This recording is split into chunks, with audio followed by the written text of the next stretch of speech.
welcome, folks. Welcome to our National Low Income Housing Coalition's annual Capitol Hill Day Prep webinar. It's so lovely to be here with you all today.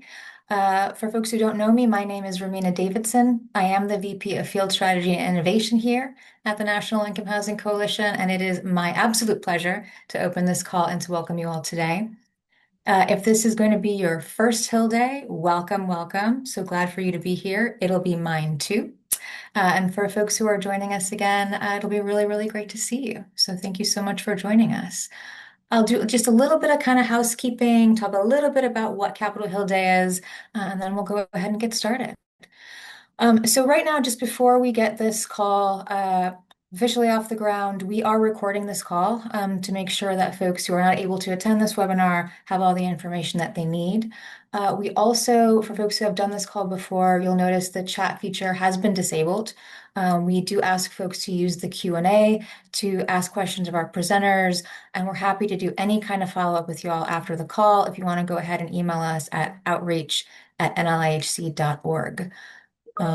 So what is the Capitol Hill Day? Well, each year we come together in DC in March for our NLIHC Housing Policy Forum and Capitol Hill Day. We end the event with our amazing Hill Day, where we go and speak to our representatives in DC. A lot has happened over the last year since folks have come together for this. But we do know that when people and community come together and make their voices heard, we can protect the things we need and also change the things that need to be changed.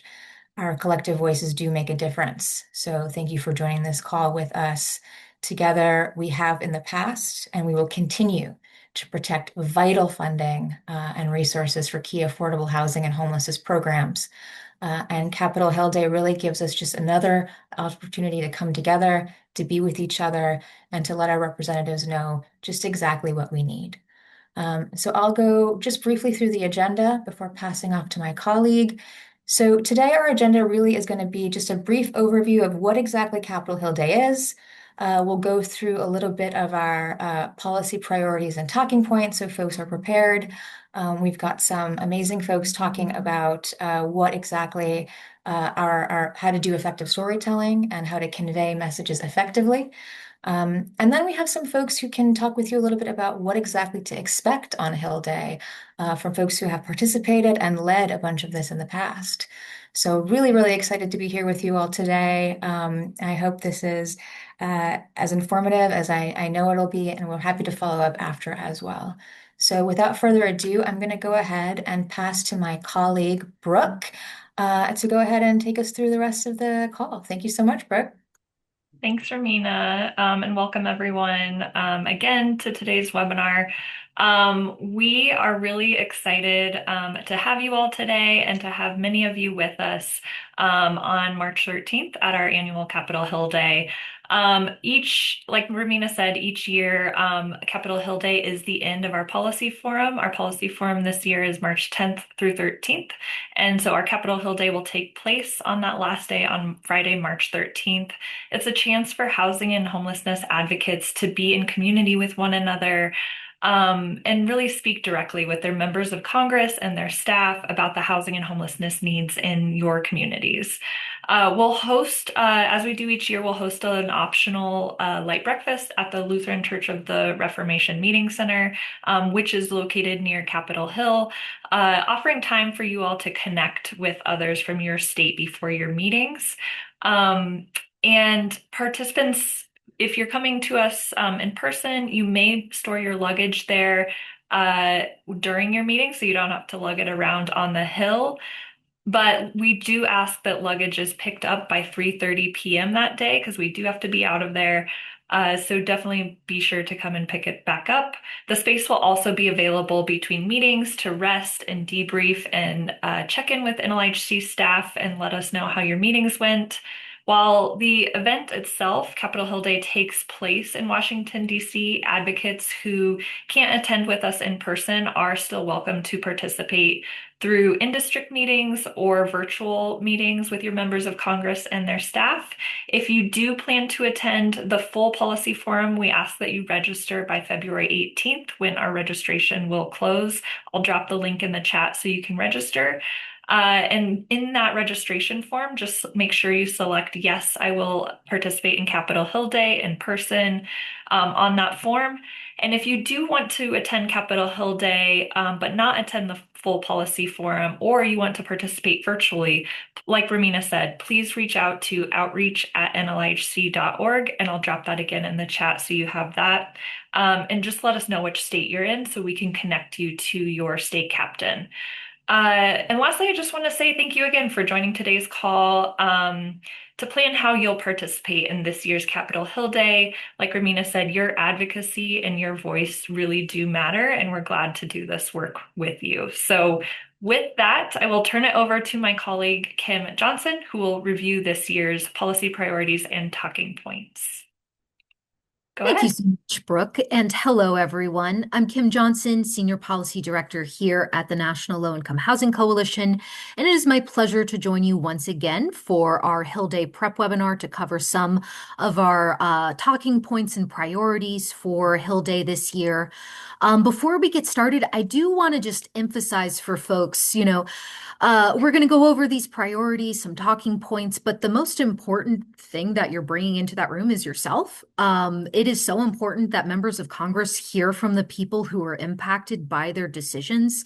And so, we're going to have all the materials that you need, everything, fact sheets, everything that you need to leave behind for members to look through. But I just want to emphasize that, like, you coming to the room is enough. You don't need to memorize all of these talking points.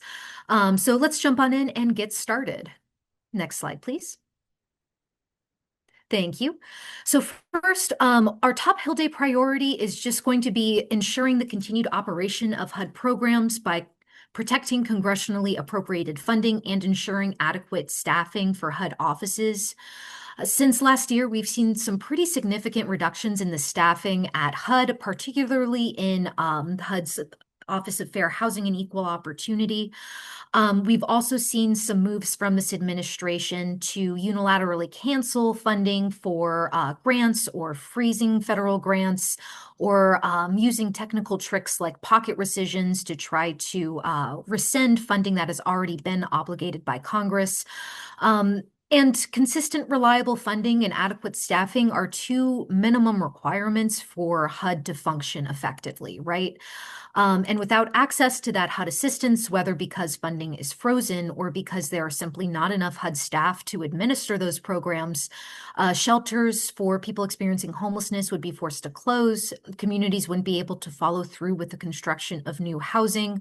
And folks who receive rental assistance might not receive the assistance that they rely on to pay the rent.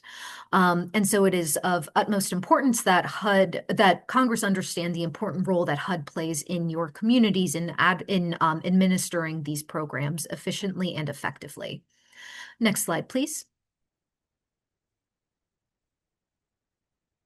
Thank you. So in addition, we are also calling on Congress to support the highest level of funding possible for HUD's affordable housing and homelessness programs in fiscal year 2027. So this is our usual yearly appropriations ask for a little bit of a moment to celebrate. We did see a pretty significant increase in the FY26 HUD funding bill of over $7.2 billion from the previous fiscal year, which is thanks in large part to the advocacy of people like the folks on this call, making their voices heard to members of Congress. And so we want to keep up that momentum and continue calling on Congress to provide additional funding for those vital HUD programs, including full funding to ensure full voucher renewals, plus funding to expand vouchers to an additional 250,000 households. We want to see full funding for homeless assistance grants and increased funding for public housing operations and maintenance. A new addition to our policy priorities for the appropriations process is increased investments in programs like Section 811, Section 202, and project-based rental assistance. After hearing a lot of feedback from some of our members and partners about the important role these programs play, and a more serious commitment to ensuring that we're also advocating for affordable, accessible housing. We felt it was important to add these to some of our policy priorities and throw our advocacy weight behind those programs. We'd also like to see maintained funding for the Eviction Protection Grant Program, which helps communities set up right to counsel programs for people facing eviction. And we want to see increased funding for tribal housing accounts, including the Indian Housing Block Grant and the Indian Housing Block Grant Competitive Program. Next slide, please. Thank you. We're calling on Congress to oppose any harmful policies that would restrict access to affordable housing and homelessness services, including, so the policies listed here, to be clear, are some proposals that we're expecting to come out of the Trump administration. But what is important for Congress to know is that they have an important role in ensuring that any harmful policy proposals that are coming out of the administration are not codified into law. So any policies that propose, say, making the Trump administration's anticipated changes to the mixed status rule permanent, that would impose work requirements or time limits on HUD-assisted households, or that would rescind that 30-day eviction notice requirement or make permanent any changes to HUD's equal access rule. We want to make sure Congress knows that they should oppose any of those harmful changes and ensure more equitable access to HUD assistance and HUD programs. We also want to make sure that Congress is opposing any policies that undermine proven solutions to homelessness. Decades of evidence prove that the most effective way of addressing homelessness is by providing people with low barrier housing and optional services when they need it for long-term support. We've seen a huge shift in some communities and among some members of Congress away from those evidence-backed policies and towards more punitive solutions to homelessness or proposals that would increase barriers to housing and homelessness assistance. And we want to make sure that we continue the drumbeat on supporting policies that are actually evidence-based and that center the dignity and humanity of people experiencing homelessness first. Next slide, please. So finally, we have a whole slew of housing bills that already have bipartisan support. And so we want to encourage Congress to move forward with those priorities. First, there's the Road to Housing Act in the Senate from Senators Tim Scott in South Carolina and Elizabeth Warren up in Massachusetts. And this bill contains over 40 provisions related to affordable housing, homelessness, and community development, including a number of provisions that have been NLIHC bipartisan priorities in many cases for quite a while.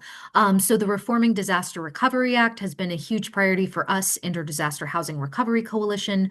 That's the bill to permanently authorize the Community Development Block Grant Disaster Recovery, or CDBG-DR program, which helps provide funding to communities impacted by disasters so that they can recover quickly and equitably. The Rural Housing Service Reform Act includes important revisions to the Rural Housing Service program under RHS and the Department of Agriculture. The Reducing Homelessness Through Program Reform Act, Housing Supply Frameworks Act, and the Road to Housing Act also includes some provisions from the Choice in Affordable Housing Act. Overall, the Road to Housing Act is a very massive, very exciting bill that we would love to see get over the finish line. It actually passed through the Senate as an amendment to the National Defense Authorization Act, NDAA, back in December, I think, but was not taken up by the House. Instead, the House introduced kind of their response to the Road to Housing Act, which is the Housing for the 21st Century Act, from Representatives Hill and Waters.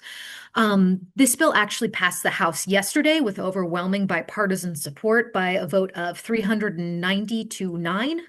And it is a little bit of a smaller version, a pared down version of that Road to Housing Act. I think there are around 27 provisions, and it includes some of our priorities like the Housing Supply Frameworks Act, the Rural Housing Service Reform Act, and some provisions from the Choice in Affordable Housing Act. but it is not as kind of robust as some of the provisions we see in Road to Housing. So we're calling on Congress to pass these bipartisan bills to go to conference and hopefully maintain as many of those priorities for NLIHC in any final bill as possible. Next slide, please. And then we have a number of other bipartisan bills. I'm not going to go into each one of these because you will have the information available to leave behind with members, and they will be able to email us and follow up with anything. But these are some of our other long-term priority bills that we are going to be continuing to advocate for. Next slide, please. All right, and so while we're doing all of this, and this is, I think that this is an important piece of the puzzle as well. We want to continue the drumbeat for getting those large-scale, long-term targeted investments in affordable housing and homelessness solutions that we know are actually required to ensure that everybody has a safe place to call home. So while we're advocating for some of these more kind of gettable asks around bipartisan priorities um, that will provide important reforms to a lot of these HUD and USDA housing programs that are needed. But we also want to continue advocating for these broader solutions to the affordable housing crisis that would make the big investments that we actually need. Next slide, please. And so I just wanted to take a second to talk a little bit about NLIHC's resources. We have some more specific, or I guess we have additional talking points in the Hill Day Toolkit that I dropped in the chat earlier, and that we will be sure to share out in resources after this call as well. But to give folks an idea of how they can use some of NLIHC's research to learn more about the affordable housing needs in their communities and also communicate those needs to Congress, I wanted to provide a little bit of an example. So here we have what we call the state housing profiles. This one is for Virginia. I chose Virginia because that's just where I live. But we have a link there, nlihc.org/housing needs by state.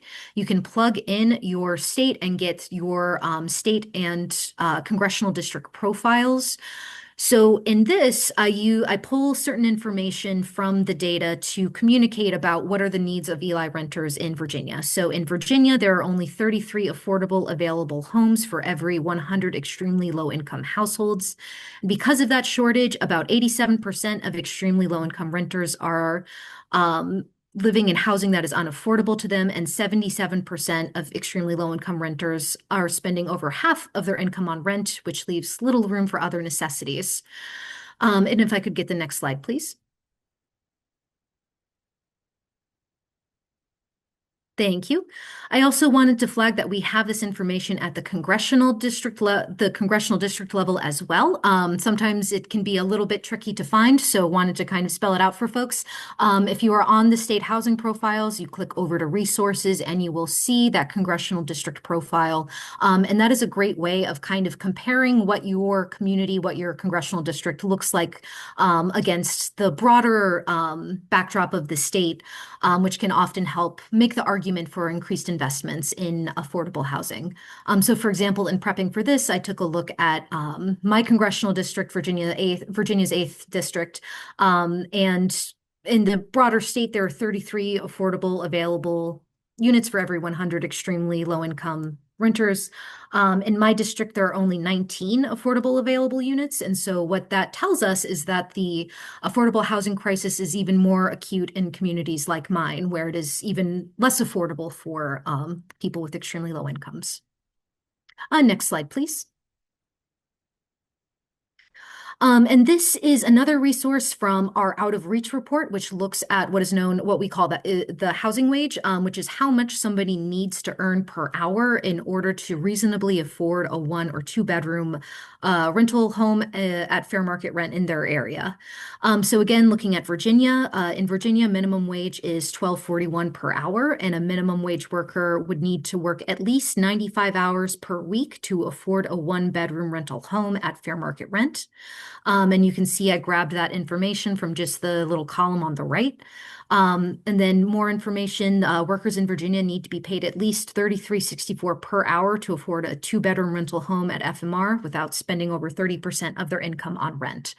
And I share this too because I think it can also help provide perspective for advocates. If you are working direct services, if you're a low income renter yourself and you're working your butt off trying to make ends meet and they just aren't, this is one of the reasons why the wages are simply not high enough to keep up with the cost of rent, and there is no housing affordable and available to you at your current income level.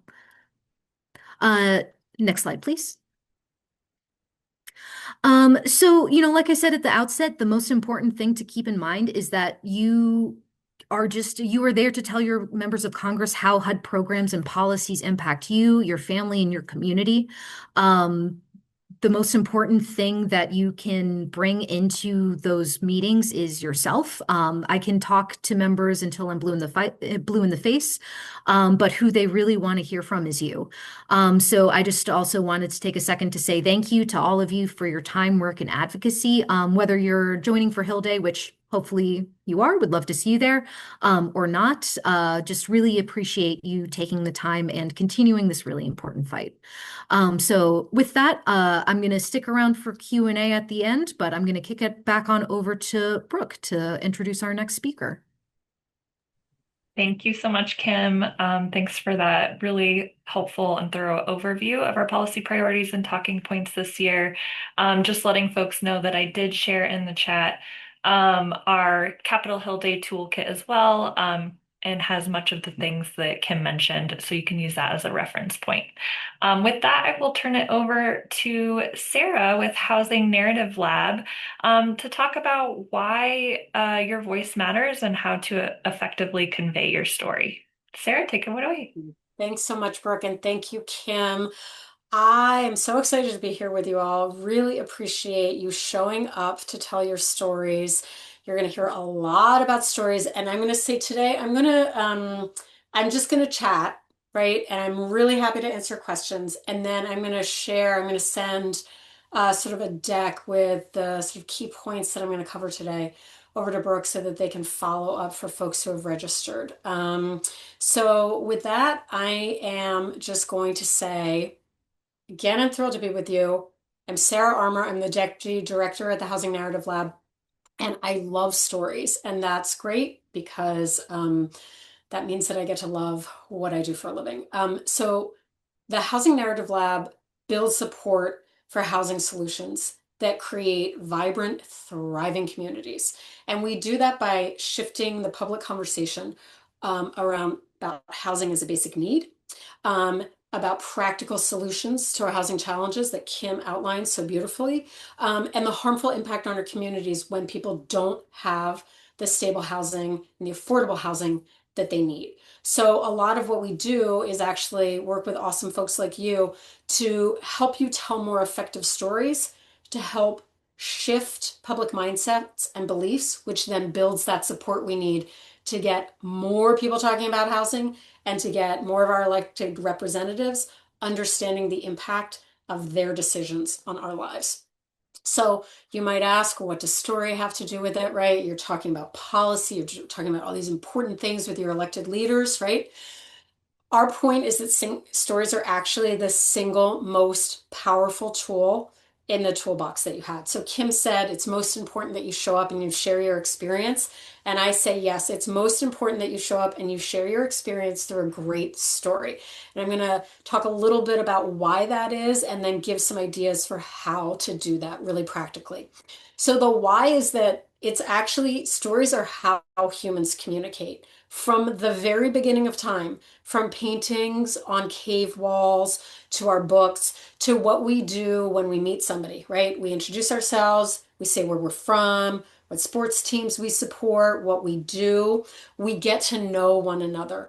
We spend our free time listening to podcasts, radio stories, reading books, Instagram, Netflix, right? We engage with the world through stories. And We create connection through stories. And this is incredibly important as you're visiting your members of Congress because you want them to remember you. You want them to remember what you have to say. And you're going to have a very limited amount of time with them, right? So we don't connect with people through data. There's like no stat or, database that anybody's like, oh, I'm really engaged with, right? But when we meet somebody, we connect through our shared experience. That brings people into your journey and that makes them sort of more willing to listen to you, right? And that connection builds trust. When you trust somebody, you're more likely to listen to them and you're more likely to believe what they have to say, right? It's easier for you to put yourself in their shoes. And that's what a lot of storytelling is doing.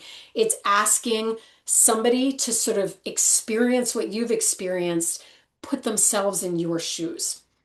And when they can put themselves in your shoes, when they can understand your situation, we are tapping into their emotions. And that's actually how we move people to action. It's not through data.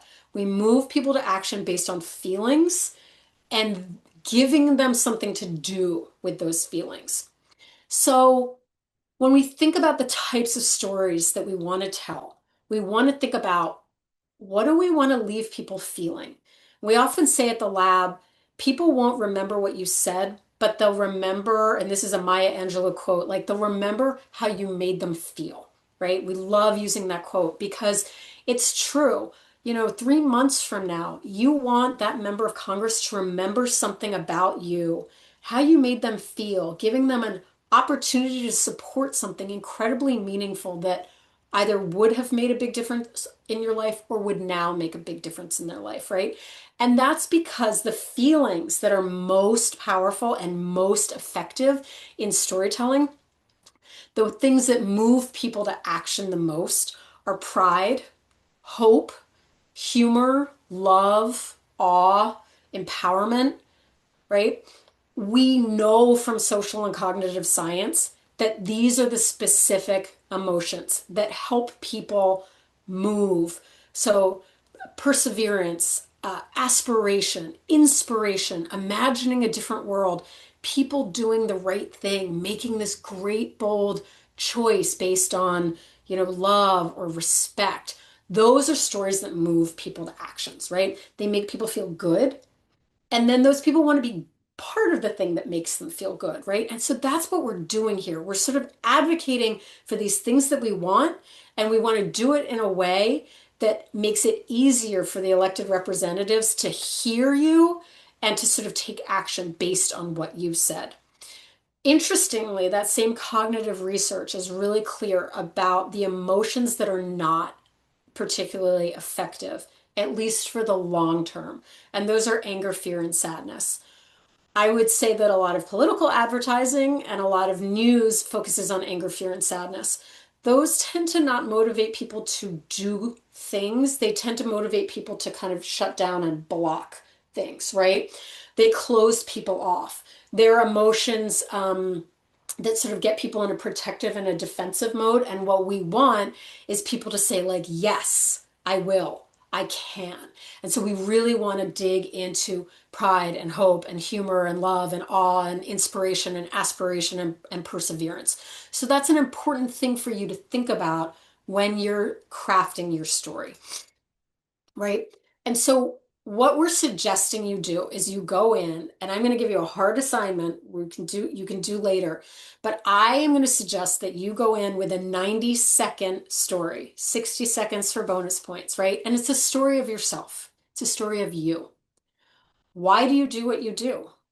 What are you an expert in, right? You can inform decisions. That's why you're there. And your elected leaders are listening to you because you have expertise. It could be expertise in working 2 jobs and still not being able to pay the rent. It could be expertise in coming out of the foster care system. It could be expertise in getting a voucher that you are actually able to use and the challenges around it, but also what that voucher has meant for you and your family, right? So you want to share an element of your story of self that connects to housing, right? And you want to talk about your experiences and the impact on your life. And then you want to connect those experiences really to what you're asking for. Kim shared amazing resources and Brooke put the link into the chat, right? There are a lot of things that the National Low Income Housing Coalition is advocating for that will make housing more accessible and affordable, right? And so your story can connect to that ask that you're making. If you're a voucher holder, talking about fully funding vouchers, right? Universal vouchers. If you experienced an eviction, you could talk about the Eviction Prevention Act and how having a lawyer helping you would have helped you stay in your house, right? So your story can connect to your ask, and that makes it so the most powerful. I want us to reiterate the importance of asking for what we want because a lot of times, with so much hard stuff happening, we can get in a loop about asking, saying like what's not working. And I think elected leaders often hear about what they're not doing well and what's not going well. But you really want to give them something to hook into that can connect to that feeling of empowerment, awe, joy, possibility, right? So what do we want and being really clear about that. Like I said, assistance, eviction prevention, fully funding homelessness services, giving them something to say yes to is a really important part of storytelling. Talking about impact is also a really important piece, right? Because it's not out in a bubble. And this ties to your expertise that you established in the beginning of this story, right? How have you been impacted by your housing situation? How were you impacted by a solution? And that gives you the expertise to say, I know this can work for other people, right? Or what would have helped you the most, right? Giving those elected leaders a real sense of your life and the impact that housing and housing programs have had on your life gives them a through line between your experience and what you're asking them to do. So impact is really, really important. And we talked about sort of that specific asked. So I'm going to give you a little bit of like a what this could look like or some key ways to build a story. And then I can, if we have time, I can just give like a here's what this could look like, right?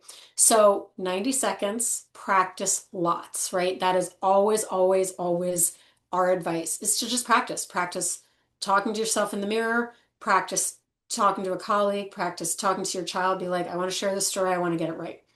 So one way that you could do this is thank your rep for their time and let them know that you're an expert, right? Like we talked about, surviving on the streets, making small paychecks feed your two kids, right? Working two jobs.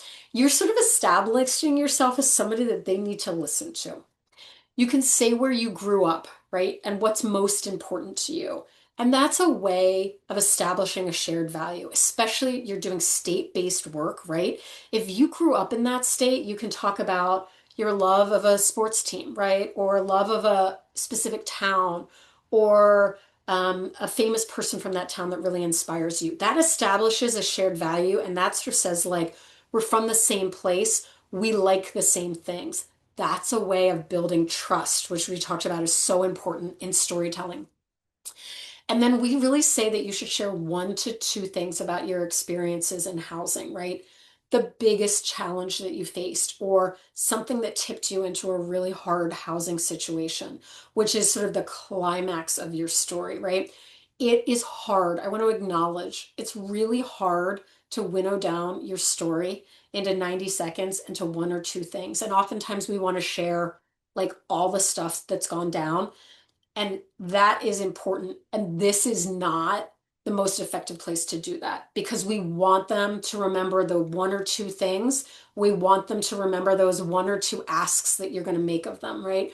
So it's to give them what feels comfortable for you to share, right? You're in control of what you share, 1 or 2 things about your experience and the impact, where you found yourself because of a housing situation, right? Because things were unaffordable, because there were no eviction protections, because you couldn't use your rental voucher. Where did you end up, right? And let them know what you've been through and then move kind of quickly to an outcome, right? So you don't sit in the place of what's been so hard. but move them to that place of what can they do to make it better for you and all the other folks who are or have struggled with housing, right? So that's where we talk about impact and then we say, and here's what I hope you will do. Here's the solution that would have worked for me. Making the voucher program universal, giving longer time frames for it so families like mine could find a landlord willing to invest in it, making sure folks have legal counsel when they're facing an eviction, fully funding homelessness outreach programs, supportive housing, whatever that is, right? Give them something to do. And that's where those amazing resources that Kim shared and Brooke shared were going to come in really handy, right? Choose what makes the most sense based on what you shared, right? It doesn't make sense for you to talk about like um, fair housing laws if your whole thing was about like voucher, right? Like you got a voucher and it felt like a golden ticket and then you ended up not being able to use it. And that was devastating because you got so close, right? So make sure what you're asking for them to do is connected to the story that you've told. I'm going to pause there just because I'm like mindful of time and I want to see if there are any questions specifically about that. But the deck that our awesome friends at NLIHC will share will have some examples of what those stories look like in action, right? And you can really model it. It's got the shared value, it's got the challenge, it's got the climax, it's got the outcome, it's got the ask, right? And so it really sort of breaks down your story and you'd be amazed what you can do in 90 seconds. So I will leave it at that and turn it back over to Brooke. Thank you so much, Sarah. It's always great having Housing Narrative Lab here to really break it down for us and how to really be effective in our messaging. So really appreciate that. I'm not seeing any questions in the chat right now, but do encourage attendees to submit your questions in the Q&A box. Please use that to ask your questions and we'll have time at the end to do a quick discussion. So with that, I will turn now to Rachel Myers, who is the Executive Director of Washington Low Income Housing Alliance and a state partner of NLIHC. She's been on Capitol Hill Day or participated in Capitol Hill Day many times. So she and a few others are going to share a little bit about what to expect. I'll turn it to you, Rachel. Awesome. Thank you, Brooke. And thanks, everybody. This is always such a helpful preparation for the day.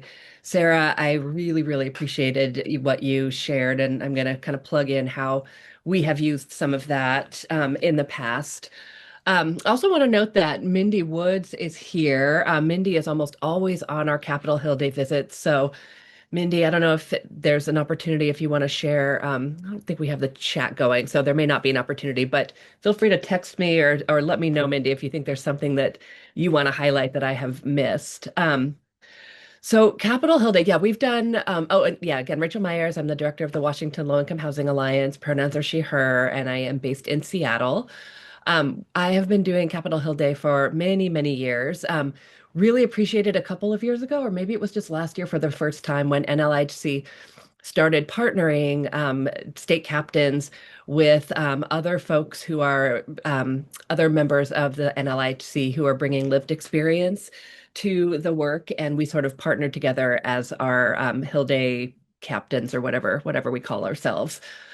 So it's really, really nice to have somebody to kind of share that responsibility with and to share the planning with. And hopefully that will happen again this year.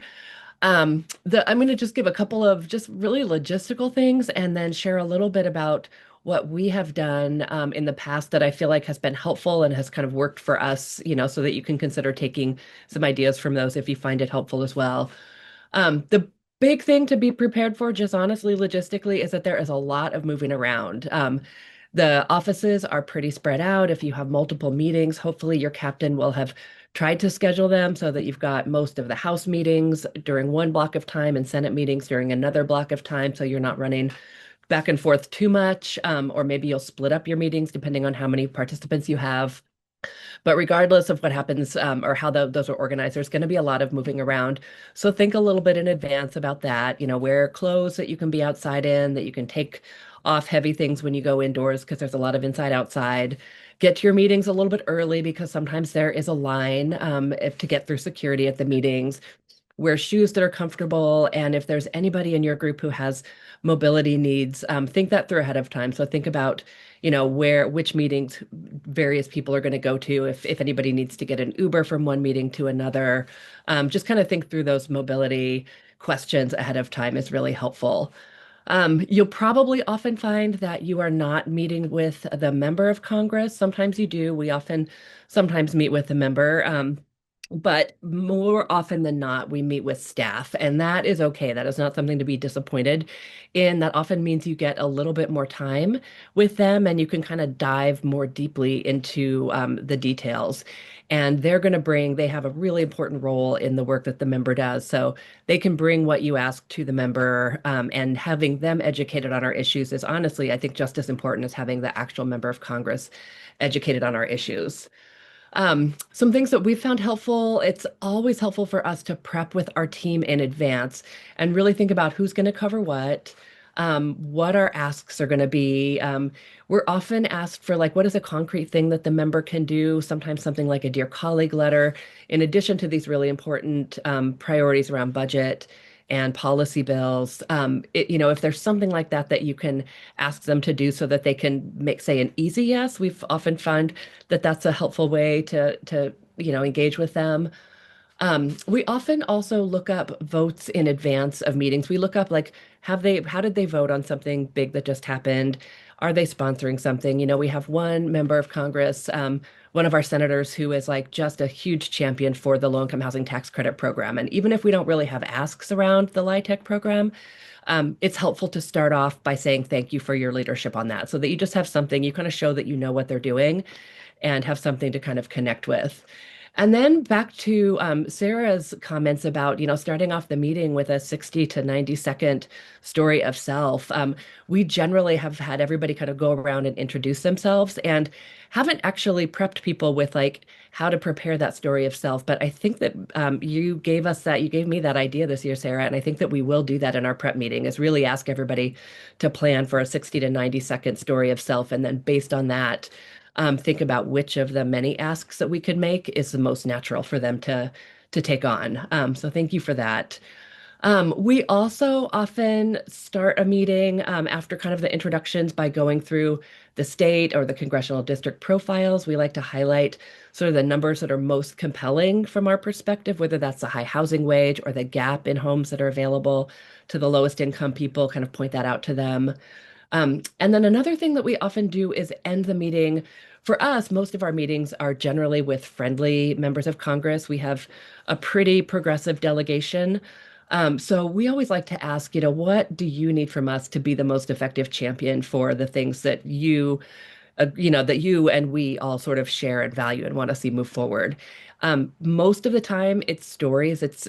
I would say 95% of the time, it's stories about impact of federal funding, how that is helping communities, impact on individual people or families, that we're allowed to share anything that we can give them to like talk about the priorities with their members with their colleagues or in floor speeches or out in town halls is really valuable. So that for us always feels like kind of a good wrap-up question. And then the last thing that I will say is like follow up after the meeting. We always follow up with the person that we meet with. It's a great way to continue to have that relationship so that when you get into a time like, I would say the last 5, 6 months when we were also focused on protecting the continuum of care funds, we were regularly reaching out to key staff members in our members' offices. We had that relationship. We knew them, they knew us, and we were able to like get their attention on a really important issue very quickly. And then lastly, report back to NLIHC. It's super important for the coalition to know how your meetings went and what folks committed to or what questions folks had. So we always try to do that. Not always perfect, but we try to make sure that we get as much information back to NLIHC as we can. So I will wrap it there. Thank you, and happy to answer questions if there are any at the end. Thank you so much, Rachel. That hit on so many of the points that we try to drive home. I couldn't have said it better myself. Thanks for joining, and we will be sure to ask some questions at the end. With that, I'll turn it to Christy to add on some additional thoughts on what to expect today. Christy is with Collaborative Solutions and the Low Income Housing Coalition of Alabama, also our state partner. So I'll turn it to you, Christy. Great. Thank you, Brooke. Hello, everybody. It is great to be here. I want to share a little bit about what we do. Being from Alabama, as you know, our state tends to lean very red. So, talking from our perspective may look a little different than some of our counterparts, but I think a lot of the advocacy that's in play, is very similar. So, if you're going to the policy forum this year and it's your first time, you're in for a really big treat. So you have something to really look forward to. It's always a highlight of ours every year to be able to be there and network with everyone. And then also having the opportunity to go to Hill Day is really a great experience. As has been stated, you're going to be doing a lot of movement. The one thing I would start off by saying is comfortable shoes are vital. For some of you, you may be in larger cohorts, and so it'll be easier maybe to divide and conquer some of the visits that you're doing. For us, we are a smaller contingency, and so last year there were two of us there. My counterpart, who is 6 foot something, and I'm just 5'4". He has a bigger gait. I'm just going to say this right up front. This is why comfortable shoes are so important. And I felt like for every step he took, I was taking 10. So that is always something to keep in mind, because it is kind of a jam-packed day and you're going to be moving a lot. Appointments are great, but I know even for us, even getting to the day of, we were still trying to wait. We're waiting to hear back from a few of our delegation offices. And so we didn't have an appointment with everyone, but the ones that we did, we really tried to go in and maximize our time. As was previously stated, you're not always meeting with that Congress or congressperson or senator. You may actually be meeting with staff, and that's okay. But I would also be really want to advocate for doing walk-ins too. So if you have time and you don't have an appointment, it's always good to start making that connection with that with an office that you may not have an appointment with. Be prepared to take leave behind materials. I think that's what's so great about NLIHC is just the wealth of resources they have available. Please draw from that. We do all the time, both at federal and at state when we're doing advocacy. And it's just such a godsend to have those resources. So we did a lot of walk-ins and drop-off materials, and I think when you're in there, it's certainly, helpful to find out who is the housing person on their team that you need to be getting in contact with, and that you will be provided contact information. So if they're not available to readily speak with you that day, you have that contact information to follow up with. I think the other thing that's really important is you have the opportunity to also be able to leverage NLIHC staff on some of the Hill visits. And so if you're especially a small team, utilize that expertise. We found it to be very helpful, especially if we were going in and trying to figure out, what is our in with this senator or with the congressperson. Do we need to be really focused on making those relationships and building that camaraderie? And if so, that's really where NLIHC came in to be able to help drive home some of the data points. And so that was a good playoff for us, and it has been really beneficial as well. And it's also leveraging their expertise as a national organization to be there with you when you're making that ask. Certainly, it's important for the personal stories, what's happening within each of their districts, but also just to have that subject matter expertise, we found to be very helpful. Um, the other thing that we have done and we did last year was really, again, drawing on National Income Housing Coalition's resources to be able to do what the impact is to the respective districts, right? Especially for the House of Representatives, and let them know, because especially this past year, funding has been all over the place on funding concerns. It was certainly that way last spring, and being able to leverage what the impact to each district would be on the loss of funding around housing was certainly really important for us to drive home as well. I think what Sarah said, I just want to lift up again about, connecting, sharing those lived experiences, the storytelling. For us, it is certainly important to make those connections. Again, we come from a very red state. Out of 7 House of Representatives, 2 are Democrat and the other 5 are Republican. So, we always are trying to figure out what's the end with them and what's really going to appeal. So messaging with them certainly looks a little different than it does if we're going into someone who's a that's on the Democrat side. And often it is, what is the economic impact that's going to happen, right? And certainly trying to figure out the language that's going to appeal to them. And in Alabama right now, it's a lot around workforce development. So we've had to kind of figure out lifting that up as well, and incorporating that into our talking points. But it is from the moment walking in and maximizing that time. How are we making that connection? Because again, it's not just about that one-on-one time in that moment, but you're certainly setting yourself up for an ongoing relationship with that staffing person, going forward.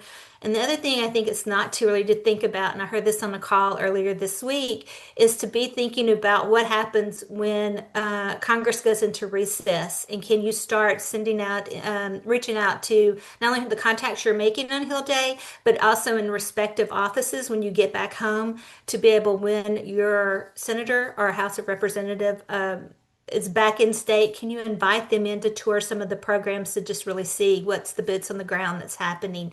So, even though August is a little ways away, it's not too soon to start planning for that now. I think I hit on everything I wanted to. That was kind of fast and furious. So if there's anything y'all felt like I skimmed over too quickly, please let me know. But I'm happy to answer any questions, and I'm just happy to be here with y'all today. And good luck at Hill Day. It's going to be an exciting event this year. Thank you so much, Christy. And apologies, I missed the L on your last name on this slide. But it was the info you shared is super, super helpful, and we always appreciate the energy you all bring from Alabama. I will now turn it to our last but not least speaker, Mindy Woods, who is on our board of directors and, like Rachel said, is a tenant leader that works closely with the Washington Low Income Housing Alliance. We will turn it to you, Mindy. Thank you, Brooke. Hi, everybody. As Brooke said, I'm Mindy Woods. I am the Human Services Program Manager for the city that I live in, which is Edmonds, Washington. And I am somebody with lived experience and have been, I am on both the Washington Low Income Housing Alliance Board and the National Low Income Housing Coalition Board as a resident tenant leader. So I have been to Hill Day a few times. And everybody has had amazing things to add. I'll just say that for me, number one, I always check the weather forecast for the time that we're going to be there, because you want to make sure that you're dressed appropriately. If it's rainy, you might need a little compact umbrella to take or a rain jacket with a hood. If it's really cold, be prepared to, in between those meetings, you're going to have to get on the coat and the gloves and scarf and all that. But so take a tote bag with you, so that you can put everything in. So you're not trying to hold everything and your folder and try to keep it together while you're hustling across the campus from one meeting to the other. And then absolutely, of course, I think maybe number one most important thing is very comfortable shoes. I cannot stress that enough. Those marble floors and all the walking that you're going to be doing can definitely, your dogs will be barking by the end of the day, that's for sure. As for the actual meetings, I loved what others had said. Sarah gave a great lesson on storytelling. People do. They want to go in, especially those with lived experience. They want to go in and tell their entire life story about how the situation transpired. But that is not what we're there for. That's not the time. And we're in a very limited time crunch. So you're going to want to make sure that don't wear your winter coat. It's just going to be too hot. But layers are nice. Maybe you can tie something around your waist, and then you can, hustle across to the next meeting when you have it on, and then you can shove it in your bag. But anyway, when you go in, you're going to want to make sure. I have had more times where I've had my 3-minute speech ready, and then because of time crunch, I had to reduce it down all of a sudden down to 60 seconds.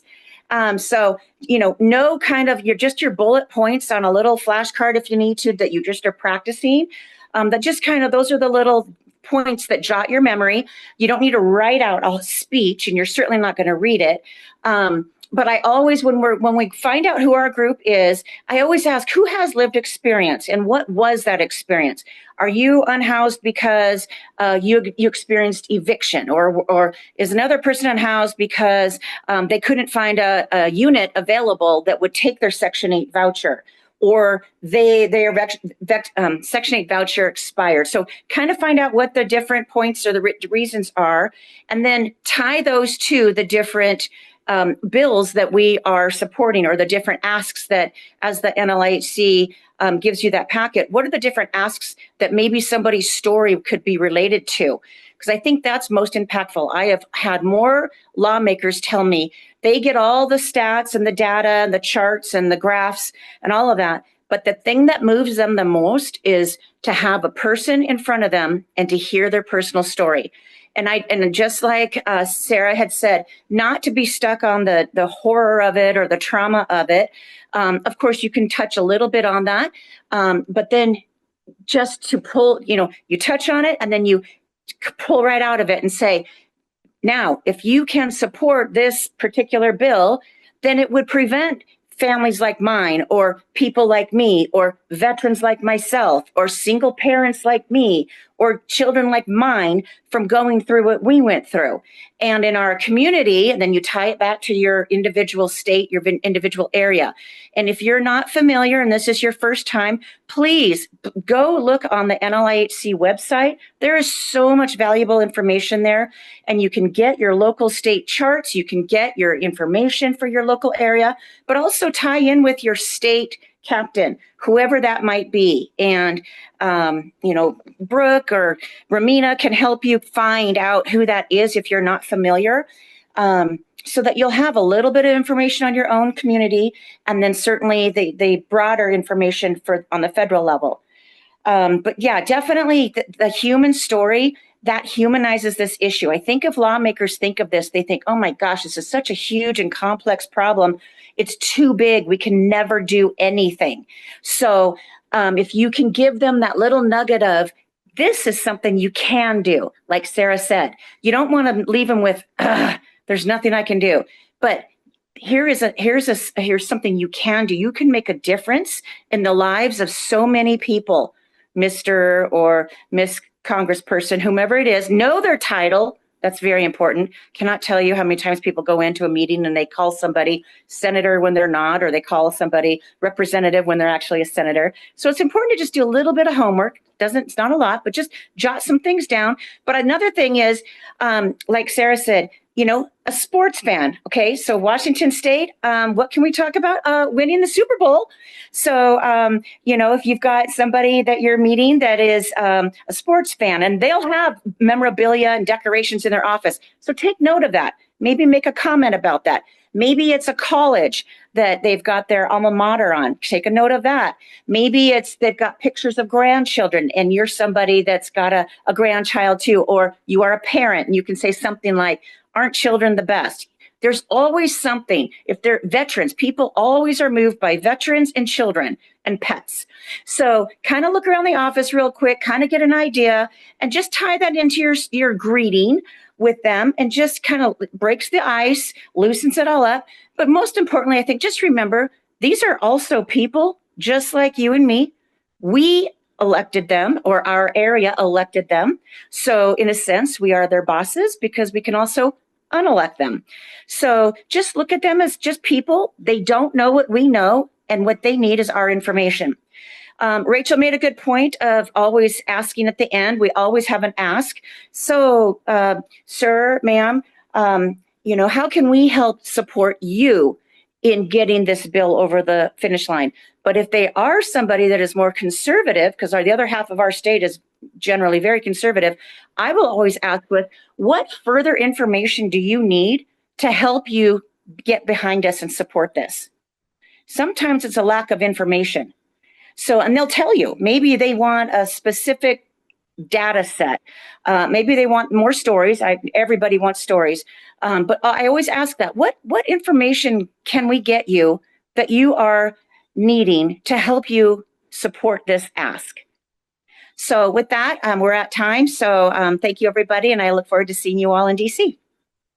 Thank you so much, Mindy. Really appreciate those insights. All three of you had really great information to share, and a lot of it really resonated with myself and my own experiences on Capitol Hill Day. So I know we are at time, but for folks who want to stay on, feel free to, and we'll answer some questions. If any of our speakers need to jump, we totally understand.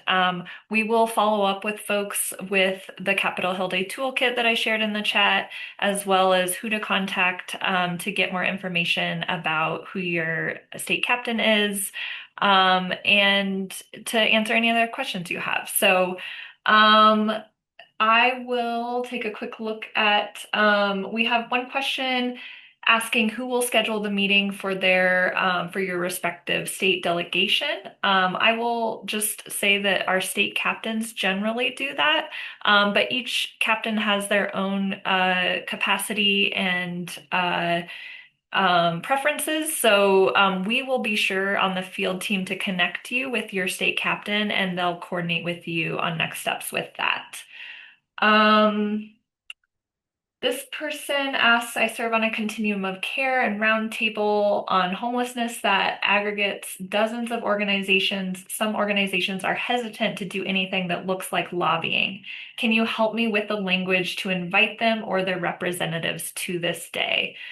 I don't know if any of our colleagues on the call would like to. Yes, Mindy, please. I also sit on my county COC board. And so we are not there as board members. We are there as individual constituents, and every single person in this country has the right to advocate on their own behalf. So I'm just careful to not mention that. And I certainly don't say, I'm here to represent my county. I don't even say that. I'm here as my individual self. This is the story. This is the bill that we're interested in, and will you support it? So I just leave all of the rest of it out. That way you're not violating anything.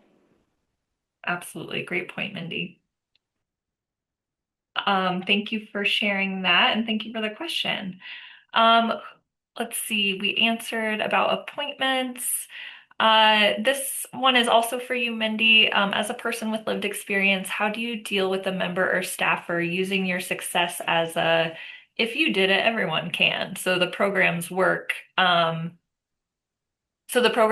changes or funding increases needed. I tell them that for every person who has a story of homelessness or housing instability or injustice, there is a different reason.